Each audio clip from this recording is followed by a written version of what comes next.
여러분, 이란이 종전 협상안을 냈는데 미국 부통령이 채지가 쓴 것 같다면서 바로 쓰레기통에 넣어버렸다는 거 알고 계셨나요? 심지어 미국과 이란이 4월 8일에 휴전에 들어갔는데 24시간 만에 휴전이 날아가면서 호르무즈 해협이 또다시 닫혀버렸습니다. 도대체 휴전 협정에 무슨 일이 일어난 걸까요? 그리고 이 사태가 어디로 향하고 있는 걸까요? 지금부터 싹 다 파헤쳐 드리겠습니다. 4월 7일 밤 미국과 이란이 2주짜리 임시 휴전안에 서명했습니다. 서로한테 미사일을 퍼붓고 해협을 틀어막고 전 세계 경제를 볼모로 잡았던 그 전쟁이 드디어 끝을 향해 움직이기 시작한 거예요. 근데 이 휴전은 아무도 예상 못한 방향으로 흘러가게 됩니다. 일단 이 합의가 어떻게 만들어졌는지부터 한번 볼게요. 이 협상에는 파키스탄이어 있었어요. 미국도 아니고 이란도 아니니 전쟁이랑 아무 상관없는 나라가 끼어 있는 겁니다. 왜냐면 지금 미국이랑 이란은 직접 만나는 게 아예 불가능한 상황이거든요. 미국 입장에서는 이란이랑 대화하는 장면이 찍히는 순간 국내 강경파한테 바로 뒤집어지고 이란도 미국이랑 접촉했다는 사실 하나만으로 혁명수비대 쪽에서 배신자 딱지가 붙는 구조예요. 그래서 파키스탄이 양쪽 사이를 왔다 갔다 하면서 조용히 말을 옮겨주는 메신저 역할을 한 겁니다. 파키스탄이 중재 역할을 한 게 이번이 처음이 아닙니다. 3월 24일에도 미국이 15개 항목짜리 종전 협상안을 이란한테 건넬 때 파키스탄이 전달책이었거든요. 이미 검증된 통로가 다시 가동된 거죠. 그렇게 양측이 조건을 주고받았는데 핵심은 딱 하나였어요. 호르무즈 해협을 지금 당장 열어라. 전 세계 원유가 이 좁은 물목 하나를 통해서 움직이는 건데 그걸 틀어막고 있으니까요. 이란이 결국 여기에 도장을 찍었고 4월 8일 해협이 열리자마자 며칠째 다 내리고 바다 위에서 뜬 눈으로 기다리던 유조선들이 일제히 엔진을 걸었습니다. 유가가 살짝 내려앉았고 전 세계가 드디어 숨통이 트이나 싶었습니다. 호르무즈 해협이 열리고 유조선이 통과하기 시작한 바로 그 시점에 이스라엘이 레바논 수도 베이루트에 역대 최대 규모의 공습을 퍼부었습니다. 타이밍이 기가 막히죠. 미국이랑 이란이 겨우 휴전에 서명했는데 그 잉크가 마르기도 전에 폭탄이 떨어진 겁니다. 이 소식이 전해지자 이란이 즉각 들고 일어났습니다. 이란의 파르스 통신이 성명을 냈는데 요약하면 이겁니다. 미국이랑 이스라엘이 처음부터 짜고 우리를 속인 거라고요. 휴전으로 경계를 풀어놓고 그 틈을 노려서 레바논을 때린 기한 전술이라는 거죠. 이란 입장에서 보면요. 겨우 체면 깎아가면서 휴전에 도장을 찍었더니 돌아서자마자 레바논이 박살나고 있는 거예요. 근데 여기서 좀 이상하지 않습니까? 이스라엘이 공격한 건 이란이 아니라 레바논인데 이란이 난리인 걸까요? 레바논 안에 헤즈볼라는 무장 세력이 있거든요. 헤즈볼라는 이란이 돈과 무기를 대주면서 직접 키운 세력인데 레바논 정규군보다 무력이 더 셀 정도로 덩치가 커졌어요. 그런데 이 무장 세력들이 이스라엘 바로 코앞에서 미사일을 쌓아두고 위협하고 있었던 거예요. 그러니까 이스라엘이 레바논을 때렸다는 건 이란이 돈 들여 키운 자기 자식을 때린 거나 다름없는 거죠. 완전히 뒤통수를 맞은 겁니다. 그래서 이란이 뭘 했냐? 호르무즈 해협을 다시 닫아버렸어요. 겨우 열었던 해협이 하루도 안 돼서 또다시 틀어막힌 거예요. 들어가는 중이던 유조선들은 그대로 갇혀버렸고요. 반면에 이스라엘군 대변인은 아주 태연하게 받아칩니다. 레바논 전선은 미국이란 휴전이랑 아무 상관없는 별개의 전쟁이라고요. 우리는 우리 판단으로 작전을 수행한 것뿐이고 헤즈볼라에 대한 군사행동은 앞으로도 계속될 거라며 못을 박았습니다. 이스라엘은 처음부터 이 휴전에 묶일 생각이 전혀 없었던 겁니다. 근데 이쯤 되면 이런 의문이 들거든요. 미국이랑 이란이 합의를 했으면 이스라엘도 당연히 따라야 하는 거 아닌가? 근데 아니에요. 이게 이번 사태의 핵심이거든요. 미국이랑 이란의 휴전은 철저히 둘만의 합의입니다. 근데 지금 중동에서 벌어지고 있는 전쟁은이 두 나라만의 전쟁이 아닙니다. 이스라엘은 이스라엘대로, 헤즈볼라는 헤즈볼라대로, 이라크 시아파 민병대는 또 자기들대로 각자의 전선에서 각자의 전쟁을 하고 있어요. 이 판에서 미국이랑 이란 둘이 종이 한 장 서명했다고 해서 나머지가 전부 총을 내려놓겠습니까? 내려놓을 리가 없죠. 특히 이스라엘은요. 이번 레바논 공습을 일란 휴전이랑 전혀 별개의 문제로 보고 있었습니다. 이스라엘 안보지휘부의 계산은 아주 냉정했거든요. 지금 헤즈볼라를 안 꺾어 놓으면 이란이 휴전 기간에 숨 고르고 다시 무장시킬 거다. 그러면 나중에 감당해야 할 위협이 몇 배로 커진다. 이게 이스라엘의 계산이었던 거예요. 미국이 겨우 만들어 놓은 외교판이고 뭐고 이스라엘한테는 코압의 미사일이 더 급하다는 겁니다. 미국이 아무리 자제하라고 압박해도 소용없어요. 이스라엘은 동맹이긴 한데 자기 안보 앞에서는 미국 눈치도 안 보는 나라거든요. 결국 이스라엘의 냉혹한 안보 계산과 미국의 외교 타이밍이 정면으로 부딪히면서 겨우 만들어 놓은 휴전이 단 하루 만에 무너져 내린 겁니다. 자, 그러면 이란은 해협을 다시 닫아버리고 나서 어떻게 했느냐? 그냥 막고 끝낸 게 아닙니다. 이란이 여기서 아주 기상회한 카드를 하나 꺼내 들었어요. 호르무즈 해협에 요금소를 세우겠다는 겁니다. 이란이 이름까지 붙여놨어요. 3단계 통행체계라고요. 내용이 뭐냐면 첫 번째, 이란이랑 사이가 좋은 나라 선박은 공짜로 보내줍니다. 두 번째, 중립국 선박은 통행료를 내야 지나갈 수 있고요. 세 번째, 미국이랑 이스라엘 편에 선 나라는 아예 통과 자체가 안 돼요. 그러니까 이란이 배가 지나갈 때마다 국적을 확인하고 편 가르기를 해서 통과시킬지 말지를 정하겠다는 거예요. 통행료도 이란 혁명수비대가 일주일 전에 직접 금액을 매기는데 배 크기랑 실은 화물량에 따라 다르게 받겠다고 했습니다. 심지어 그 제 4월 8일에 이란 석유 수출업자 협회 대변인이 공식 선언했어요. 통행료는 달러로 안 받는다고요. 중국 위안 가상 자산으로 내라는 거예요. 이게 얼마나 큰 변화냐면 이전까지는 아암마맘리의 위안화로 받고 했지만 이번 휴전이 깨지면서 완전히 공식적으로 못 박아 버린 겁니다. 미국을 통째로 배제한 자기만의 결제 시스템을 받아 위에 깔겠다는 거죠. 그리고 하루에 지나갈 수 있는 배도 딱 12척으로 제한하겠다고 선언했어요. 이게 얼마나 말도 안 되냐면 전쟁 나기 전에 이 해협을 하루에 지나가던 배가 135척이었거든요. 그걸 12척으로 줄이겠다는 거예요. 근데 이란이 아무리 큰 소리를 쳐도 이게 국제법상 말이 되는 짓이냐 하면 당연히 아닙니다. 호르무즈 해협은 해양법 협약제 38조의 통과 통권이 명시돼 있는 국제 해협이에요. 쉽게 말하면 전 세계 어떤 배든 자유롭게 지나갈 수 있도록 국제법으로 보장된 바닷길이거든요. 여기에 이란이 요금소를 세우겠다는 건 고속도로도 아닌 공공도로 한가운데 사설 톨게이트를 박아 놓은 거나 다름없는 거죠. 역사적으로도 국제공회에서 이런 걸 시도한 나라는 목을 가다듬음 단 한 곳도 없었어요. 그래서 이걸 근거로 안전보장이사회가 군사적으로든 경제적으로든 개입할 수 있는 명분이 확실하게 생긴 겁니다.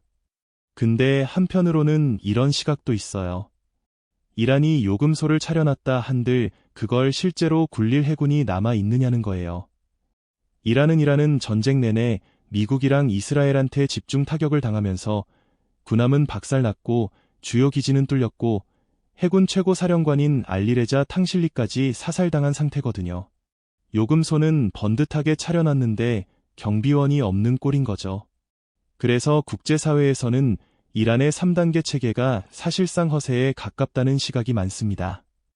근데 이란이 호르무즈 해협을 무기로 꺼내든 건 이번이 처음일까요? 전혀 아닙니다. 전쟁 전 평시에도 이란은 국제사회가 압박하면 호르무즈 막아버린다. 이 한마디로 버텨왔거든요. 근데 그때는 말만 했지 진짜로 막은 적은 한 번도 없었어요. 왜냐면 해협이 막히면 이란 자기네 원유도 밖으로 못 나가거든요. 이란 경제의 생명줄이기도 한바닷을 자기 손으로 끊을 수는 없었던 거죠. 협박은 하되 실행은 안 하는 일종의 엄포용 카드였던 겁니다. 하지만 이번에 진짜로 막았습니다. 사상 최초로 장기간 실효적 봉쇄를 해본 거예요. 결과가 어떻게 됐냐? 이란이 기대했던 외교적 협상력은 전혀 안 올라갔어요. 오히려 전 세계 물류를 볼모로 잡으면서 온 세상을 적으로 돌려버린 겁니다. 유럽이 반발했고 걸프 산유국들은 배상금까지 요구하면서 분노했어요. 심지어 우방이라는 중국까지 불편한 기색을 보였거든요. 전 세계를 상대로 싸울 수는 없잖아요. 이란 입장에서는 이게 완전한 진퇴양난이 된 거예요. 봉쇄를 계속 끌고 가자니 전 세계가 등을 돌리고 그렇다고 아무 조건 없이 열어버리면 체면이 박살나거든요. 강경파들 앞에서 꼬리 내리고 문 여는 꼴이 되는 거니까요. 결국 이란이 고육지책으로 꺼낸 게 아까 그 3단계 통행책이에요. 완전 개방도 아니고 완전 봉쇄도 아닌 그 사이 어딘가를 노린 거예요. 해협 통제권은 명분상 유지하면서 통행료로 경제적 실리까지 챙기겠다는 구조죠. 이란의 3단계 요금소 체계, 이걸 미국이 가장 두려워하는 이유가 따로 있습니다. 단순히 이란 하나가 국제법을 어겼다는 차원의 문제가 아니거든요. 미국이 진짜로 무서워하는 거니 선가 전 세계로 퍼지는 겁니다. 이란이 이걸로 성공하면 어떻게 되냐? 말레이시아가 말라카 해협에서 우리도 국가 안보상 통행료 받겠다 할 수 있어요. 이집트가 스에즈 운해에서 같은 논리를 들고 나올 수 있고요. 전 세계 바닷길 곳곳에서 자기 앞에 있는 해협을 틀어주고 돈을 뜯겠다는 나라들이 줄줄이 나타나는 거예요. 그러면 지금 전 세계 무역이 돌아가는 가장 기본적인 뼈대 자유통화 원칙이 통째로 무너집니다. 미국한테 이건 그냥 이란 하나를 제재하는 문제가 아닙니다. 여기서 좀 더 큰 그림을 봐야 하는데 미국이라는 나라가 2차 세계대전 이후로 80년 넘게 유지해온 역할이 있거든요. 전 세계 바다를 지키는 해상 질서의 수호자. 이게 미국 패권의 핵심 축입니다. 미 해군이 왜 전 세계 바다에 항공모함을 띄우고 다니겠습니까? 바다시 열려야 무역이 돌고 무역이 돌아야 달러가 살고 달러가 살아야 미국이 사는 구조이기 때문입니다. 이 고리가 미국을 미국이게 만들어주는 본질인 거죠. 근데 이란의 호르무즈 요금소를 한 번이라도 묵하면이 고리가 통째로 흔들리기 시작하는 거죠. 미국 입장에서는 절대로 물러설 수 없는 싸움인 겁니다. 그러면 이란이 왜 이렇게까지 궁지에 몰렸는지 전쟁에서 실제로 얼마나 맞았는지를 한번 봐야 돼요. 미국 중부사령부가 공식 발표한 이란 영토 내 타격 목표물 숫자가 있는데 11,000개가 넘습니다. 이게 얼마나 큰 숫자냐면 2003년 이라크 전쟁 초반 3주 동안 미군이 이라크 전역에 쏟아부은 타격 목표물이만 5,000개였거든요. 그 전쟁에 거의 맞먹는 규모의 폭격이 이란 한 나라에 쏟아진 거예요. 구체적인 피해를 보면 더 처참합니다. 이란 해군 최고 지휘관이었던 알리레자 탕실리가 이스라엘 작전에 의해 사살됐고요. 이란의 절대 권력자 최고 지도자 하메네이마저 사망했습니다. 나라 전체를 하나로 묶어주던 구심점이 사라진 거예요. 최고 지도자가 죽었다는 건 단순히 한 사람이 빠진 게 아니라 이란이라는 신정 국가의 의사결정 구조 자체가 무너졌다는 뜻이거든요. 누가 결정을 내리고 누가 책임을 지고 누가 최종 사인을 하느냐, 이게 통째로 공백이 된 겁니다. 군사시설 피해도 처참해요. 이란이 수십 년에 걸쳐 땅속 깊이 숨겨놓은 지하, 핵시설 탄도 미사일 발사기지들이 정밀 타격으로 뚫렸습니다. 자체 기술로 단기간에 복구할 수 있는 수준이 아니에요. 수십 년치 투자가 며칠 만에 날아갔으니까요. 이 정도 타격이 쌓이면 아무리 굳건한 정권이라도 안에서부터 금이 가기 시작합니다. 그 금이 어디서 시작되냐? 이란 국민입니다. 이란 인구의 절반이 넘는 사람들이 1979년 이슬람 혁명 이후에 태어났는데 이 사람들은 혁명이 뭔지 몰라요. 태어나 보니까 이 체제 안에 있었고 이에서 시키는 대로 살아온 거거든요. 그러니 혁명 수원이 반미 투쟁이니 하는 구호가 먹히겠습니까? 이 세대가 진짜로 원하는 건 제재가 풀리고 바깥 세상이랑 정상적으로 교류하고 괜찮은 직장 다니면서 평범하게 사는 거거든요. 그런데 2022년 결국 터질게 터졌습니다. 대규모 반정부 시위가 벌어졌는데 정권이 이걸 무자비하게 짓밟았어요. 수백 명이 죽고 수천 명이 감옥에 갇혔죠. 근데 불씨가 꺼진 게 아니라 억지로 덮은 거거든요. 그 분노가 지금 다시 올라오고 있습니다. 전쟁이 터지면서 경제가 완전히 주저앉았어요. 물가는 치솟는데 일자리는 사라지고 먹고 사는 것 자체가 안 되는데 정권은 전쟁에만 매달려 있습니다. 여기서 끔찍한 모순이 하나 드러나는데 이슬람 혁명을 지키겠다고 만든 군대가 전쟁을 벌여서 정작 혁명 이후 세대의 삶을 통째로 박살내고 있는 거예요. 이란 최고국가안보회의가 가장 두려워하는 게 바로 이겁니다. 미사일은 다시 만들면 되고 핵시설도 재건할 수 있습니다. 근데 한 번 등 돌려버린 민심은 되돌릴 수가 없습니다. 그럼 여기서 이란이 공식 발표한 10가지 종전 합의안을 한번 보겠습니다.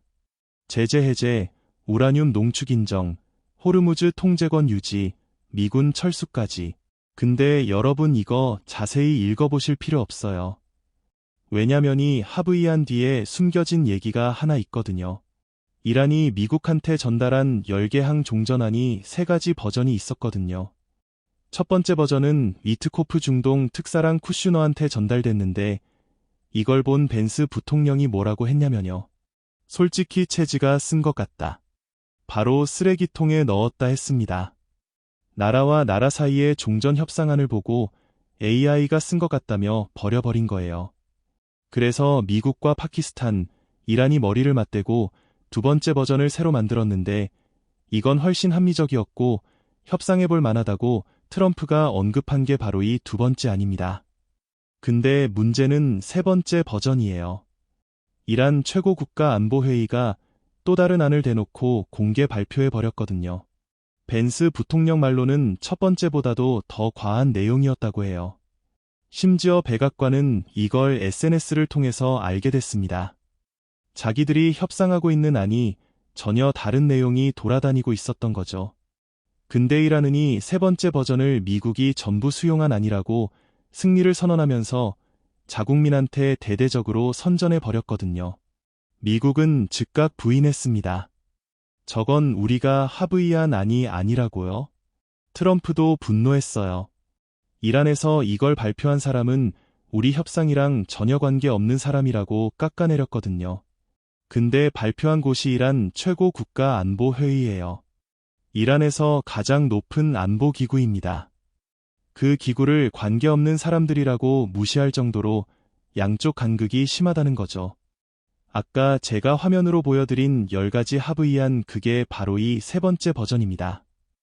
정작 실제 합의의 근거가 된 두 번째 버전은 지금까지도 공개되지 않았어요. 양쪽이 대체 뭘 합의한 건지 아직 아무도 모르는 겁니다. 이런 상황에서 이란 최고국가안보회의가 뭘 했냐면 이번 휴전 합의를 자국 외교의 위대한 승리라고 대대적으로 선전하기 시작했어요. 이란 내부가 흔들리니까 우리가 이겼다는 프레임을 씌운 거죠. 이란 측 주장을 들어보면요. 미국이 경제 제재를 완전히 해제하고 이란의 우라늄 농축 권리를 인정하고 중동 내 미군을 철수하겠다는 3가지 조건을 원칙적으로 수용했다고 합니다. 근데 미국 측 공식 브리핑을 보면 완전히 다른 얘기를 하고 있거든요. 미국은 호르무즈 완전 개방이랑 핵시설 영구 폐기만을 요구하고 있어요. 이란이 말하는 3가지 조건은 언급조차 없습니다. 같은 합의문에 서명해놓고 양쪽이 정반대 내용을 자기네가 이겼다고 발표하고 있는 거예요. 이게 어떻게 가능하냐면 외교 문서라는 게 원래 일부러 모호하게 쓰거든요. 양쪽 다 자기한테 유리한 방향으로 해석할 여지를 남겨놓는 겁니다. 아니면 더 황당한 가능성도 있어요. 실질적인 세부 합의 자체가 아예 없었을 수도 있습니다. 양쪽 지도부가 자국 내 강경파 여론을 잠재우려고 임시 방편으로 합의라는 단어만 갖다 쓴 거죠. 이 간극의 진짜 결말이 나오는 자리가 4월 11일 파키스탄 이슬람마드에서 열리는 첫 대면 직접 회담 테이블입니다. 미국 벤스 부통령이 이란 협상단과 처음으로 마주 앉는 자리거든요. 종이 위에 모호한 문구가 아니라 실제로 뭘 주고 뭘 받을 건지를 놓고 정면 충돌하는 순간이 다가오고 있는 겁니다. 이 회담에서 미국이 절대로 양보할 수 없는 게 하나 있습니다. 바로 핵입니다. 이란은 우라늄을 농축하고 있는데 이걸 민간 발전용이라고 주장하고 있거든요. 근데 농축 수준을 올리면 핵무기를 만들 수도 있어요. 미국이 이번 전쟁에서 이란 핵시설을 폭격하긴 했지만 완전히 파괴하지는 못했고 이란이 나중에 다시 만들 수도 있잖아요. 그래서 미국이 요구하는 건 이란이 핵을 포기하겠다는 약속만이 아니라 그걸 실제로 지키고 있는지 국제원자력기구 EA 요원들이 직접 들어가서 확인할 수 있어야 한다는 겁니다. 근데 이란한테 이건 절대 안 되는 조건이에요. 핵시설을 외국인한테 다 열어 보여주는 건 국가 핵심 안보 자산을 고스란히 넘기는 거나 다름없거든요. 이란은 이걸 핵 주권 포기로 보고 있어요. 약속은 하겠는데 너네가 우리 집에 들어와서 뒤지는 건 안 된다는 거죠. 대리 세력 문제도 풀기가 만만치 않아요. 앞에서 얘기한 헤즈볼라나 후티 반군 기억하시죠? 이란이 이런 무장 세력들한테 돈과 무기를 대주면서 중동 곳곳에서 미국과 이스라엘을 위협해왔거든요.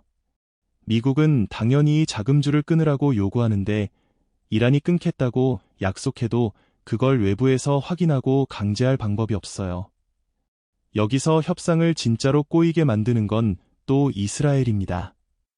이스라엘은 이란의 핵 능력이 조금이라도 남아있는 상태에서 미국이 종전하는 걸 자기 나라의 실존적 위협으로 보고 있거든요.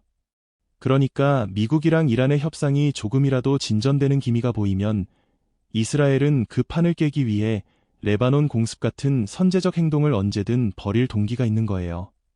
실제로 이번에 벌어지기도 했고요. 미국이 아무리 자제하라고 압박해도 이스라엘은 자기 안보 앞에서는 미국 말을 안 듣는 나라거든요. 4월 11일 이슬람마드 회담 결과에 따라 앞으로의 상황은 크게 세 갈래로 갈립니다. 첫 번째, 이란이 핵사찰에 유의미한 양보를 하고 해협을 완전히 여는 경우에요. 이러면 유가가 급락하고 에너지 공급망이 정상화되면서 시장에 훈풍이 붑니다. 두 번째, 양쪽이 타협점을 못 찾고 이란의 3단계 요금소 체계가 기형적으로 유지되는 경우에요. 시장 불안이 장기간 행보하면서 누구도 예측 못하는 회색지대에 머무르게 되는 거죠. 세 번째가 최악인데 이스라엘이 또 도발하거나 양쪽 강경파가 반발하면서 협상 테이블이 엎어지는 겁니다. 미군 타격이 재개되고 유가는 통제 불능으로 취소해요. 실제로 이번 휴전 합의 직후에 유가가 하루 만에 13%나 급락했다가 재봉쇄 소식 나오자마자 배럴당 $97까지 다시 튀어 올랐거든요. 시장이 이 사태에 얼마나 민감하게 반응하는지 이미 증명된 거예요. 24시간 만에 열렸다 닫힌 해협. 서명하자마자 깨진 휴전, 그리고 지금 이 순간에도 해협 안에 갇혀있는 2,000척의 선박.